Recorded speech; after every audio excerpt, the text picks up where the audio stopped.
This review is of In Defense of Food, an Eater's Manifesto, a film with Michael Pollan, author of The Omnivore's Dilemma, based on the New York Times #1 bestseller on PBS.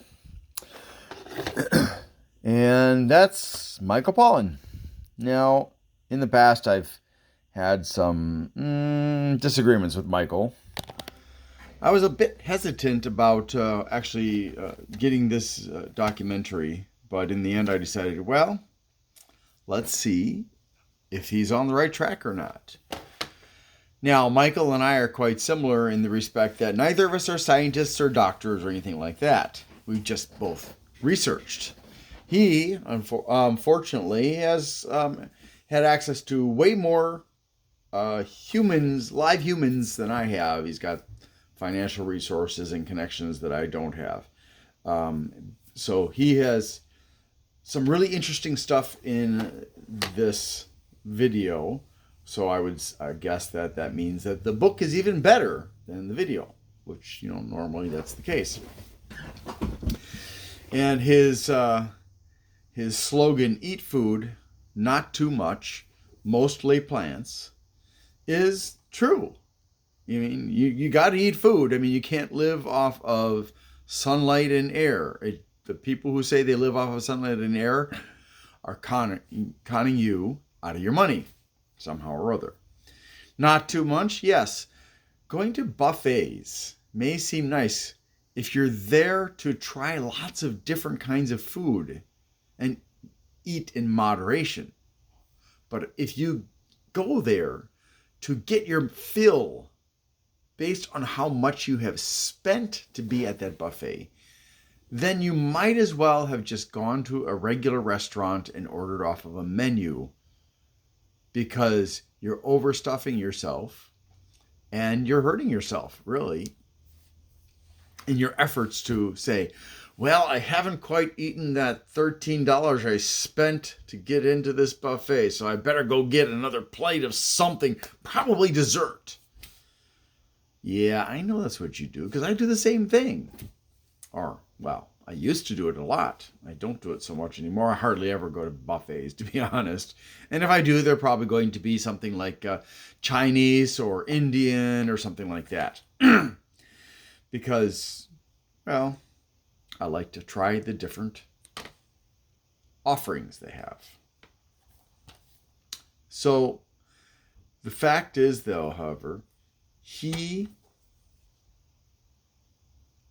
explains other rules that can help you to be more healthful in your food and beverage choices.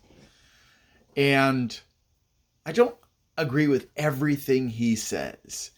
And I felt like the end of the video was kind of like him trying to soften the blow against the food and beverage industry, which he does kind of hammer in this video.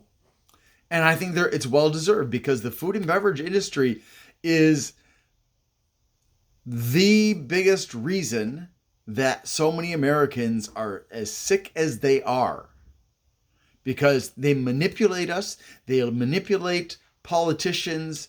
They manipulate marketing campaigns. They manipulate every aspect of everything that they can possibly think of in order not to lose any profits, which is great for stockholders, but for everybody who can't be careful about what they eat, especially people who are addicted, it's unfair. It is unethical. It's immoral, and it's destroying us. So, it's an easy to watch movie. It's not highly technical. Most people should be able to understand it. And you get a bonus of more than just the 3 rules shown here. So I definitely will say that I recommend this particular video.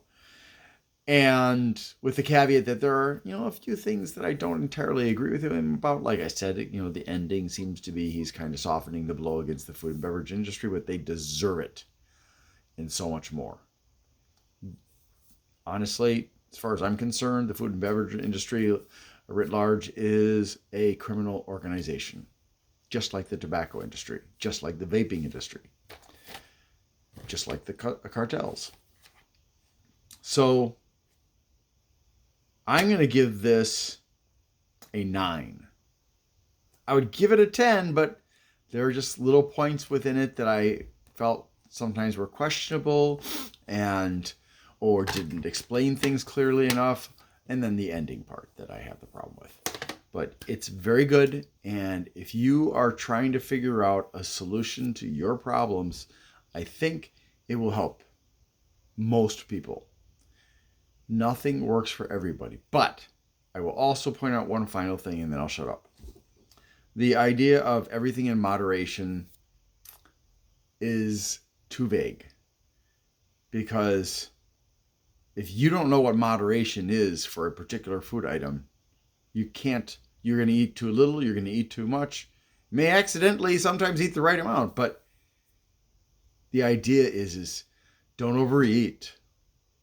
And if you know something's got like a lot of salt in it, for example, or a lot of sugar, or it's got a lot of meat, those are things that you shouldn't be eating on a regular basis. It's really very simple.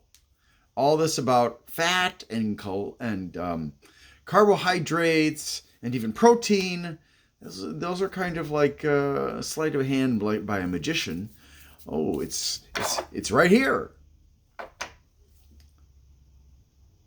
Really, I think the biggest thing that has hurt Americans so much is overconsumption, salt, and sugar. So, thanks for watching. I hope you have a great day.